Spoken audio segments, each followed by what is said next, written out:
नमस्कार, हम अफरोज। दोपहर 3 बजे के भोजपुरी समाचार में स्वागत बा। सबसे पहले प्रमुख समाचार। प्रतिनिधि सभा के आजू के बैठक जारी। राष्ट्रीय सभा से उत्पत्ति भइल विधेयक टेबल हो रहा।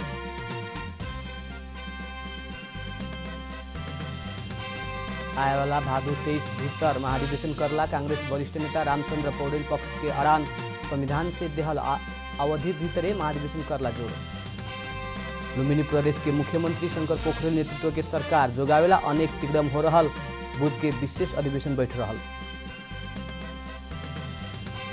अफगानिस्तान में जारी हिंसा में मार में बाल बालिका के सुरक्षा करला यूनिसेफ के आग्रह। न्यूजीलैंड द्वारा आईसीसी T20 विश्व कप क्रिकेट खातिर टीम घोषणा।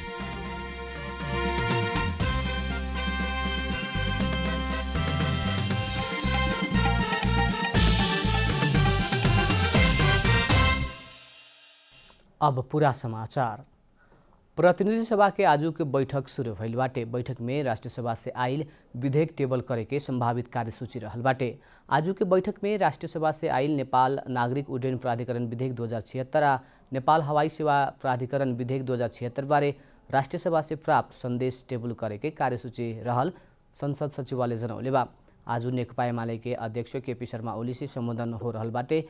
इससे पहले राष्ट्रीय सभा के बैठक बैठल हुए सवेरे 11 बजे बाद बैठक में नेपाल रेलवे विधेयक 2076 संबंधी समिति के प्रतिवेदन पेश कइल गेल बा।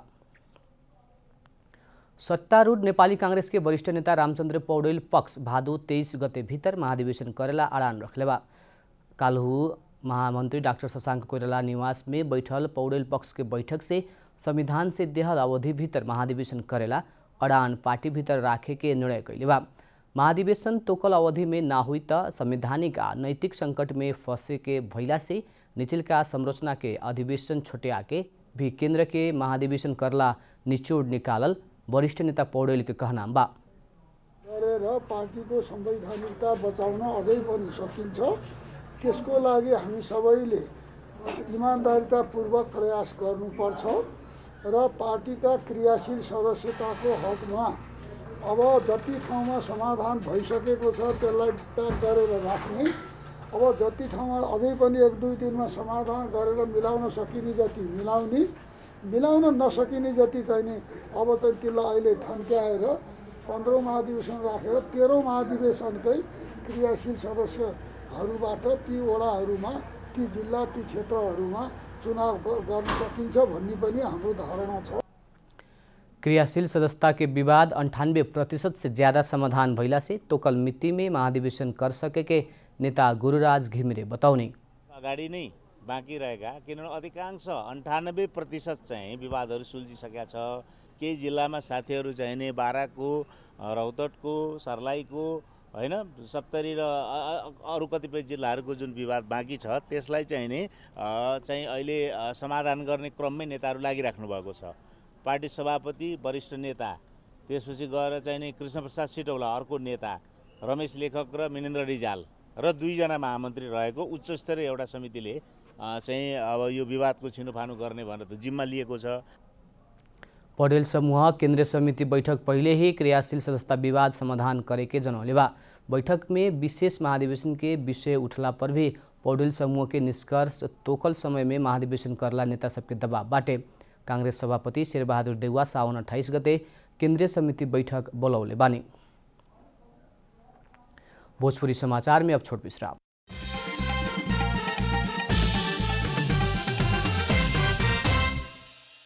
भोजपुरी समाचार में अब बाकी समाचार। लुम्बिनी प्रदेश के मुख्यमंत्री शंकर पोखरेल आपन नेतृत्व के सरकार जोगावेला अनेक टिगड़म प्रयोग कैला पर भी परिणाम संतोषजनक नहीं हो सकल। अब विश्वास के प्रस्ताव दर्ता होके ओह पर छलफल खातिर बिहान बुध के प्रदेश प्रमुख से विशेष अधिवेशन आह्वान कइल गेल बा। एक हफ्ता पहिले लुम्बिनी प्रदेश के राजनीति में मुख्यमंत्री शंकर पोखरेल नेतृत्व के सरकार द्वारा सत्ता टिकावे खातिर विपक्षी गठबंधन के सांसद के अपहरण करके 5 दिन तक बंधक बनावल आरोप लागल।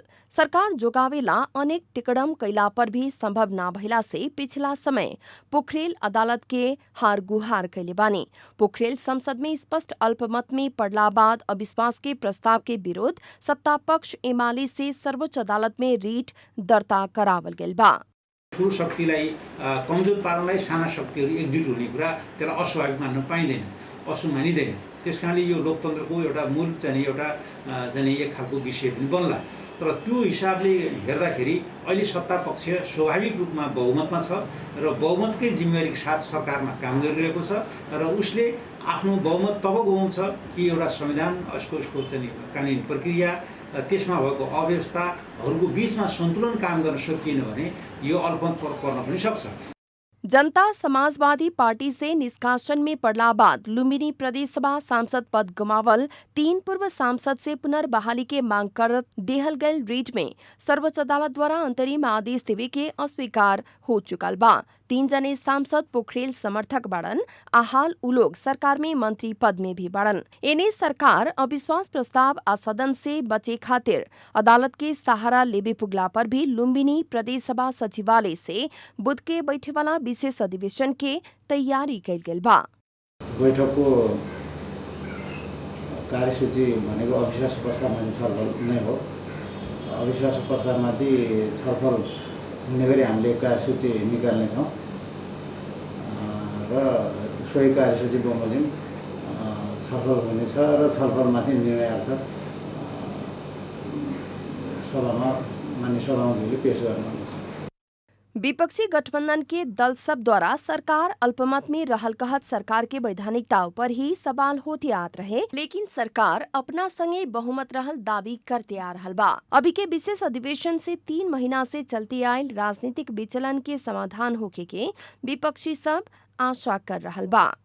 7 दलीय गठबन्धनबाट हामीले मुख्यमन्त्रीको लागि हाम्रो नेकपा माओवादी केन्द्रका संसदीय दलका नेता माननीय कुलप्रसाद केसीलाई हामीले मुख्यमन्त्रीको प्रस्ताव गरेका छौँ र त्यो 27 गते अविश्वास प्रस्ताव पारित हुन्छ र सँगसँगै हाम्रो गठबन्धनका नेता माननीय कुलप्रसाद केसीलाई चाहिँ मुख्यमन्त्री बनाउने काम चाहिँ प्रक्रिया अगाडि बढ्छ।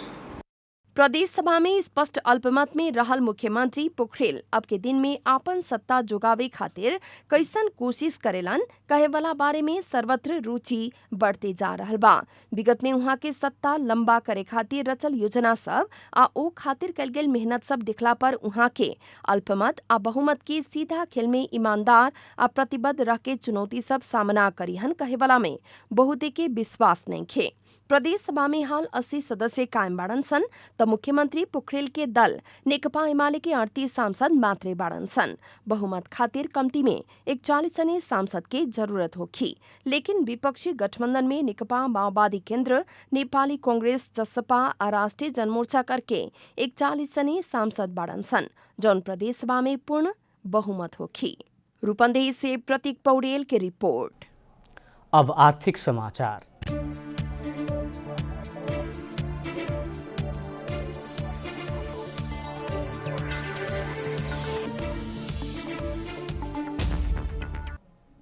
आज सोना के भाव 200 रुपया से बढ़ल बाटे। बाजार में छापावाला सोना प्रति तोला 89,200 रुपया में कारोबार हो रहल नेपाल सुनचाँदी व्यवसायी महासंघ जनौले बा। सोमवार के छापावाला सोना प्रति तोला 89,000 रुपया में कारोबार भइल रहे। आज तेजाबी सोना प्रति तोला 88,750 रुपया में कारोबार हो रहल बा। चांदी के दाम 1,205 रुपया में कारोबार हो रहल महासंघ जनौले बा। भोजपुरी समाचार में अब छोट विश्राम। भोजपुरी समाचार में अब अंतर्राष्ट्रीय समाचार।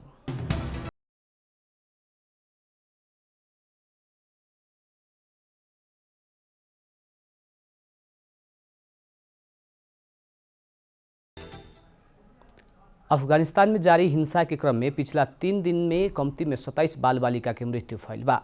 तालिबान विद्रोही आ सरकारी सुरक्षा बल बीच जारी द्वंद्व के कारण बाल बालिका जोखिम में पड़ल संयुक्त राष्ट्र संघ जनौले बा।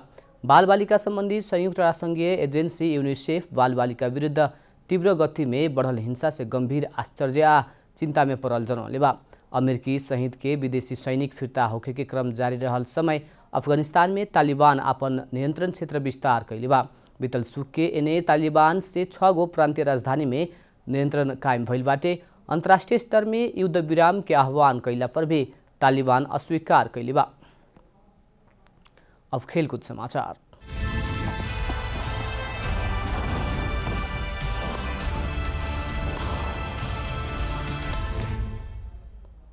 न्यूजीलैंड आईसीसी टी20 विश्व कप क्रिकेट खातिर टीम के घोषणा कैले बा। न्यूजीलैंड केन विलियमसन के कप्तान में 15 सदस्यीय टीम के घोषणा कैले बा।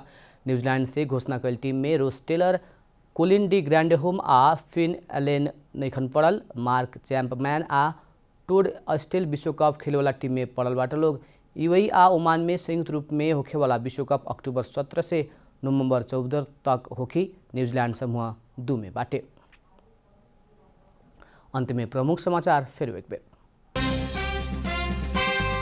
प्रतिनिधि सभा के आज के बैठक जारी। राष्ट्रीय सभा से उत्पत्ति भइल विधेयक टेबल हो रहा। आएवाला भादु 23 भीतर महाधिवेशन करेला कांग्रेस वरिष्ठ नेता रामचंद्र पौडेल पक्ष के आड़ान। संविधान से देहल अवधि भीतरे महाधिवेशन करेला जोड़। लुम्बिनी प्रदेश के मुख्यमंत्री शंकर पोखरेल नेतृत्व की सरकार जोगावेला अनेकन टिक्रम हो रहल।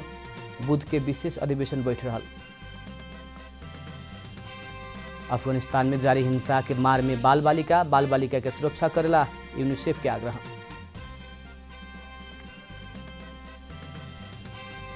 न्यूजीलैंड द्वारा आईसीसी टी20 विश्व कप क्रिकेट खातिर टीम घोषणा।